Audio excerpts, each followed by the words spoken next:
My husband sold our new house to buy his mistress a car. So I sold his motorcycle and gave the money to her husband. If you're just tuning in, please don't forget to hit the subscribe button and turn on the notification bell. And please show us some love with a like. And comment below to let us know where you're tuning in from. The smell of fresh paint still lingered in the hallway when she found the papers scattered across their dining room table. The same table where they'd celebrated signing the mortgage just 3 months ago, toasting with champagne that now tasted bitter in her memory. The documents bore official seals and signatures she recognized all too well. Her hands trembled as she lifted the real estate transaction forms. Their dream home, the 4-bedroom colonial with the wraparound porch she'd fallen in love with, had been sold. Without her knowledge. Without her consent.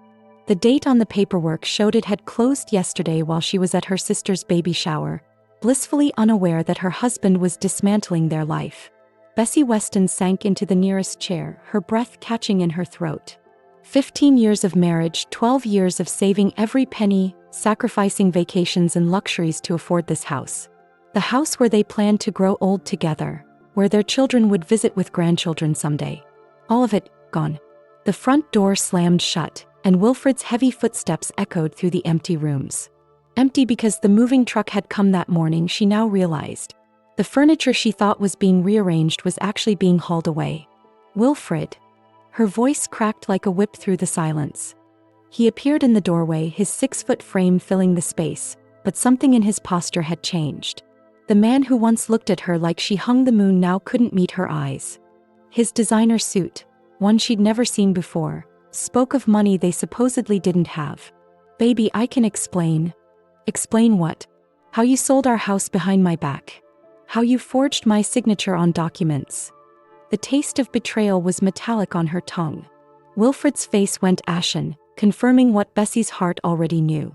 The silence stretched between them like a chasm, filled only by the ticking of the grandfather clock they'd bought at an estate sale during their 3rd year of marriage. Back when they still dreamed together.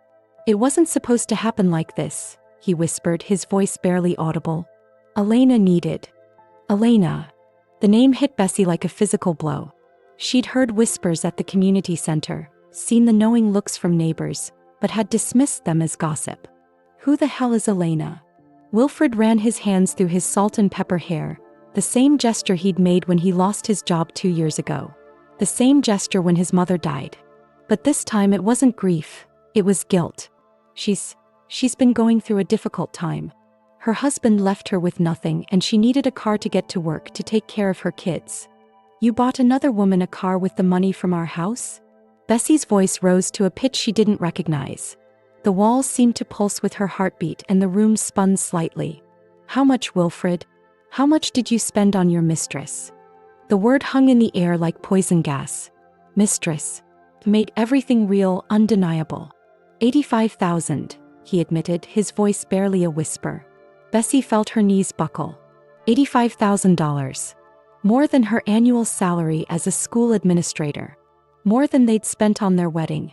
More than the down payment on this house that no longer belonged to them. I trusted you, she breathed, and those 3 words carried the weight of 15 years. The photographs tumbled from Wilfred's jacket pocket when he nervously reached for his keys. Intimate photos that told a story Bessie's mind couldn't fully process. Elena wasn't just some desperate single mother. She was young, maybe 25, with long auburn hair and a smile that promised things Bessie had apparently stopped providing. How long?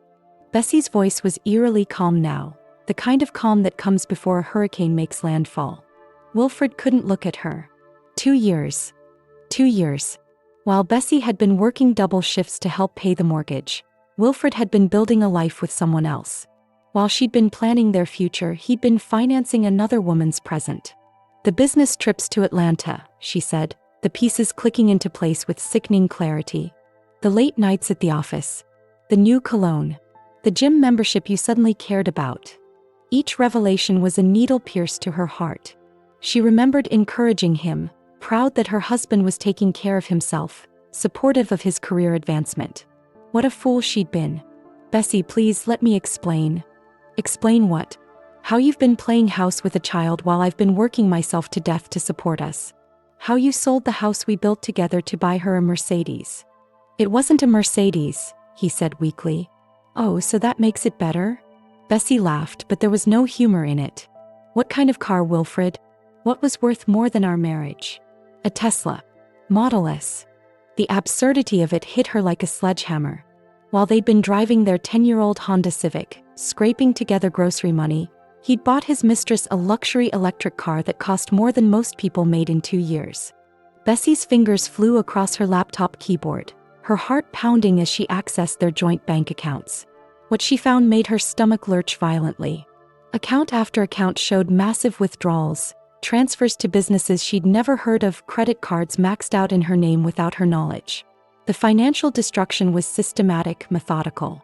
Wilfred hadn't just betrayed her emotionally, he'd obliterated their financial future with surgical precision. You mortgaged my mother's ring, she whispered, staring at a pawn shop receipt. The Art Deco diamond her grandmother had worn through the Depression, through World War II, through 60 years of marriage, gone for a fraction of its value. Her phone buzzed. A text from her sister. Girl, I saw Wilfred with some young thing at the Ritz-Carlton yesterday. They were all over each other in the lobby. The Ritz-Carlton. While Bessie was at home eating ramen noodles to save money, Wilfred was living it up in 5-star hotels. The betrayal had layers she was only beginning to uncover. She scrolled through his recent purchases on their shared credit card. Jewelry, expensive dinners, weekend getaways, all while telling her they couldn't afford a new washing machine. The machine that had been broken for 6 months, forcing her to drag laundry to the neighborhood laundromat every weekend. Then she found the receipt that made her blood run cold. A fertility clinic. Elena Bailey, that was her full name now, had been receiving treatments. Wilfred wasn't just having an affair. He was trying to start a family with this woman. The same man who'd told Bessie for 3 years that they couldn't afford to have children yet was paying for another woman's fertility treatments. Bessie sat in the darkness of their bedroom, former bedroom, she corrected herself, watching Wilfred sleep. The man who'd shared her bed for 15 years now felt like a stranger, his breathing the only sound in the suffocating silence. But sleep wouldn't come for her. Her mind was racing, calculating, planning. By dawn she had a strategy. The first call was to her divorce attorney, Evelyn Hughes, a woman known for her ruthless efficiency and her ability to find hidden assets. The second call was to a private investigator her attorney recommended. If Wilfred wanted to play games with their finances, she'd make sure every penny was accounted for. I need everything, she told the investigator, her voice steady as steel. Bank records, phone records, credit reports, property transfers. I want to know every breath this man has taken in the last 2 years. The third call was the most satisfying. She dialed the number for Wilfred's prized Harley-Davidson dealership, where his custom Fat Boy sat gleaming in the showroom. The bike he'd spent 2 years restoring, the one he polished every Sunday like it was a religious ritual. I'd like to arrange the sale of a motorcycle, she said sweetly. As his wife, she was legally entitled to make decisions about their jointly owned property. The dealer recognized her voice. She'd brought Wilfred lunch at the shop countless times while he worked on the bike. The irony wasn't lost on her. While Wilfred had been secretly selling their house, she was about to secretly sell his most prized possession. Mrs. Weston, are you sure Wilfred wants to sell? He's put so much work into that bike. Oh, he's very sure, she lied smoothly. He needs the money for an investment opportunity. Elena Bailey lived in a luxury apartment complex on the opposite side of town, the kind of place with a concierge and valet parking. The kind of place Bessie and Wilfred had driven past years ago, dreaming of the day they might afford such luxury. Now she knew where their money had been going. Bessie sat in her car across the street, watching through binoculars as a young woman emerged from the building. She was even more beautiful in person than in the photographs. Tall, graceful, with the kind of effortless style that money could buy. And there it was, gleaming in the parking garage, a pearl-white Tesla Model S with temporary tags. The sight of it made Bessie's chest tighten with rage so pure it felt radioactive. But what made her blood freeze wasn't the car. It was the man walking beside Elena. Tall, broad-shouldered, with kind eyes and a gentle smile. He was helping her load groceries into the Tesla, laughing at something she said. He wore a wedding ring. Elena had a husband who clearly didn't know his wife was driving around in a car purchased by her lover. A husband who looked at her the same way Wilfred used to look at Bessie, with complete trust and adoration. Bessie's private investigator had been thorough.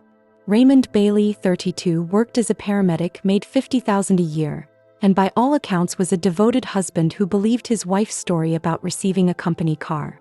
He worked double shifts to support what he thought were his wife's medical school ambitions, not knowing he was funding her affair. This man deserved to know the truth, and Bessie was going to be the one to tell him. The coffee shop was neutral territory, a small place downtown where Bessie had arranged to meet Raymond Bailey. She'd called him at work, introduced herself simply as someone with information about his wife, and suggested they talk. His voice had been cautious but concerned, the voice of a man who loved his wife enough to be worried about her. Raymond arrived first, nervously checking his phone. He was even more handsome up close, with laugh lines around his eyes and calloused hands that spoke of honest work.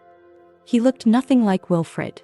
Where her husband was polished and calculating, this man seemed genuine, unguarded. "Mrs. Weston?" He stood when she approached, extending his hand. His grip was firm, warm. "Call me Bessie. And thank you for meeting me. I know this is unusual." They sat across from each other, the elephant in the room growing larger by the moment.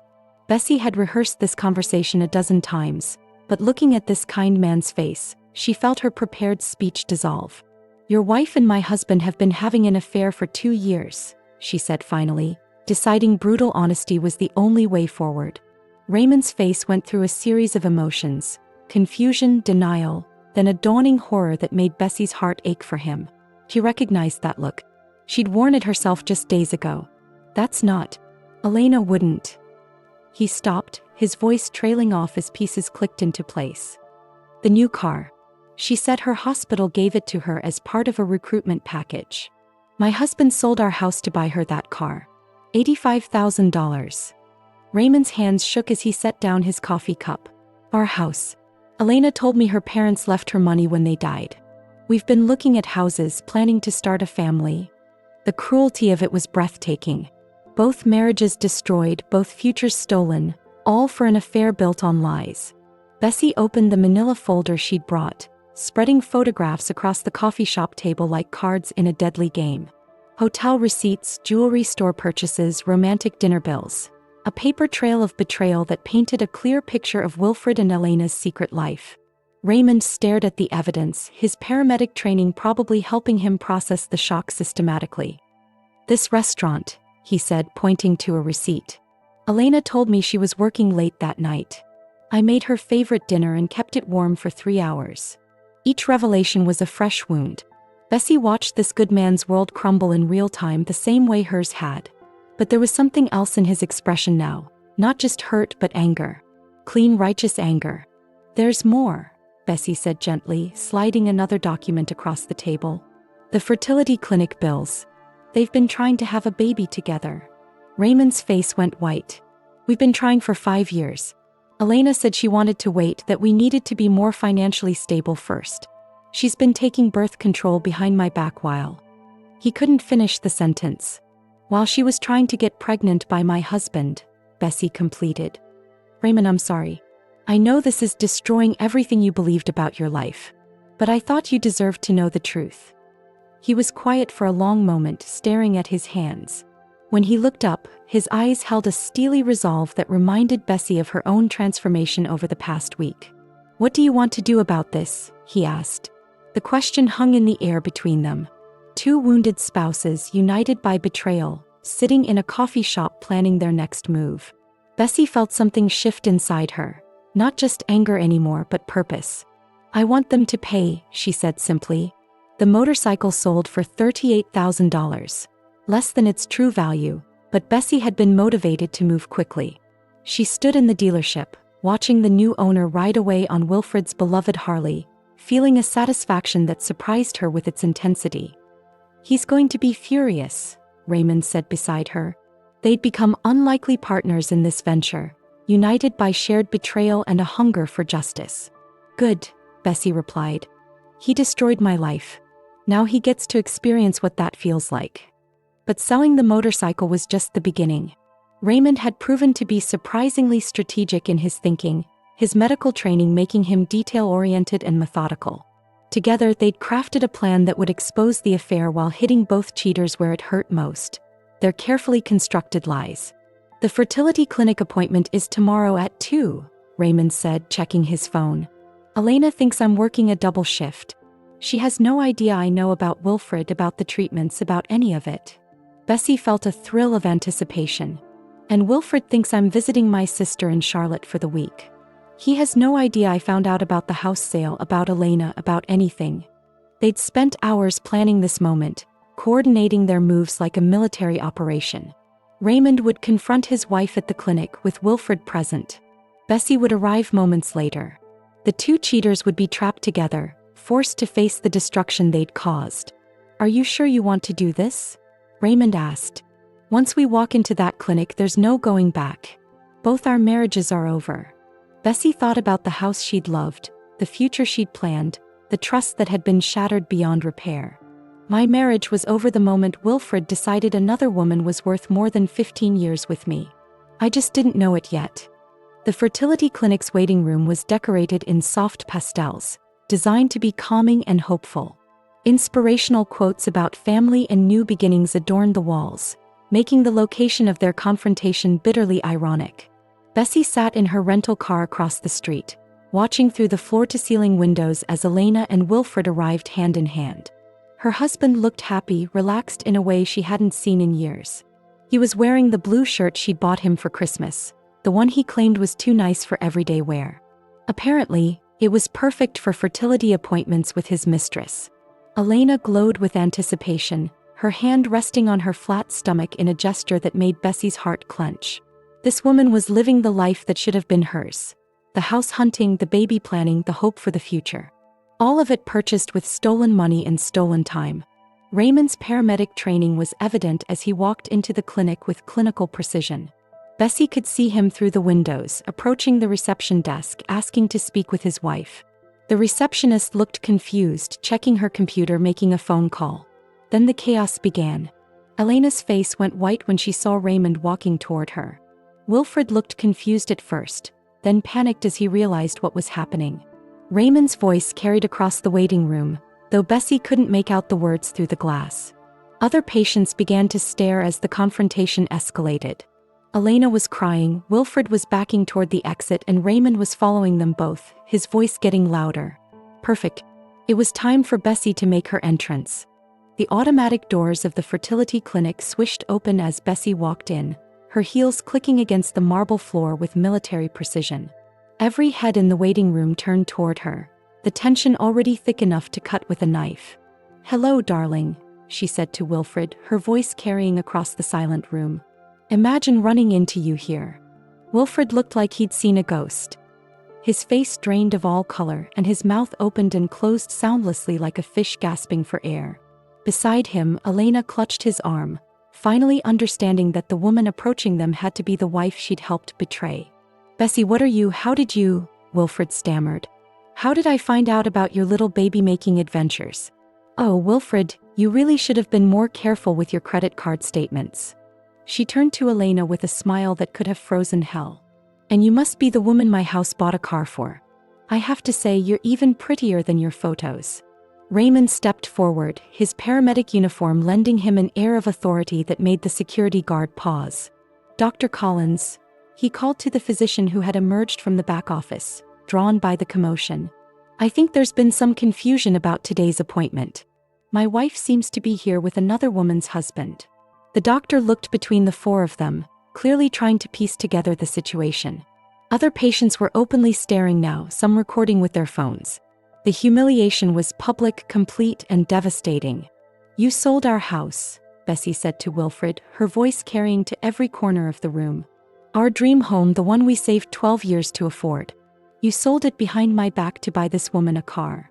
Elena was sobbing now, her carefully applied makeup running in black streams down her cheeks. "Raymond, I can explain." "Can you explain why you've been taking fertility treatments with another man while telling me we couldn't afford to have children?" Raymond's voice was controlled, professional, but the pain underneath was unmistakable. The envelope Bessie pulled from her purse contained the most damaging evidence of all. Documents that would change everything. She'd saved the best for last, waiting for this moment when all four of them were together, when the truth could do maximum damage. There's something else you should know, Raymond, she said, her voice steady despite the earthquake she was about to trigger. About the money Elena has been spending on these treatments, on her new lifestyle, on everything she's told you. Wilfred reached for the envelope, panic in his eyes. Bessie, don't. She's been stealing money from her job, Bessie announced. Medical supply companies, insurance fraud, billing for procedures that never happened. The car Wilfred bought her? It was purchased with laundered money from her embezzlement scheme. Raymond's face went ashen. As a paramedic, he knew what this meant. His wife wasn't just an adulteress. She was a criminal who could bring down his career, his reputation, everything he'd worked for. That's not true, Elena whispered, but her voice lacked conviction. Federal investigators are already looking into the clinic where you work, Bessie continued, her private investigator having uncovered far more than she'd initially hired him for. The FBI seized their computers yesterday. They're building a case for healthcare fraud that goes back 3 years. The waiting room was completely silent now except for the sound of Elena's sobs. Even the children had stopped talking, sensing the gravity of what was unfolding. Wilfred grabbed Elena's arm. We need to leave. Now. But Raymond blocked their path, his paramedic training making him quick to react in crisis situations. No one's leaving until we finish this conversation. Blaine, is it true? Have you been stealing money? The question hung in the air like a loaded gun, waiting to explode their lives completely. 6 months later, Bessie sat in her new apartment. Smaller than the dream house she'd lost, but it was hers alone, purchased with the money from Wilfred's motorcycle and the settlement from their divorce. The morning news played on her television, featuring a story that still brought her deep satisfaction. Elena Bailey was sentenced today to 5 years in federal prison for healthcare fraud and embezzlement totaling over $200,000. Her co-conspirators at the medical clinic received similar sentences. The case broke open when an anonymous tip led investigators to examine irregularities in billing practices. Wilfred had avoided prison time by cooperating with federal investigators, but his reputation was destroyed. The real estate license he'd worked 20 years to build was revoked, his assets seized, his future in ruins. He now worked at a car wash, his expensive suits replaced by a uniform that smelled of industrial soap. Raymond knocked on her door promptly at 7, as he had every Friday for the past 3 months. Their friendship had grown from shared betrayal into something deeper. Mutual respect, understanding, and the slow healing that comes from being truly seen by another person. Did you see the news?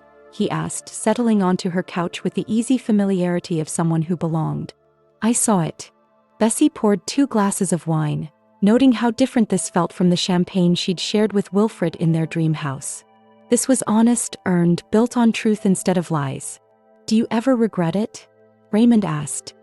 Everything we did, the way we exposed them. Bessie considered the question. The confrontation at the fertility clinic had been vicious, public, and complete. The aftermath had been messy.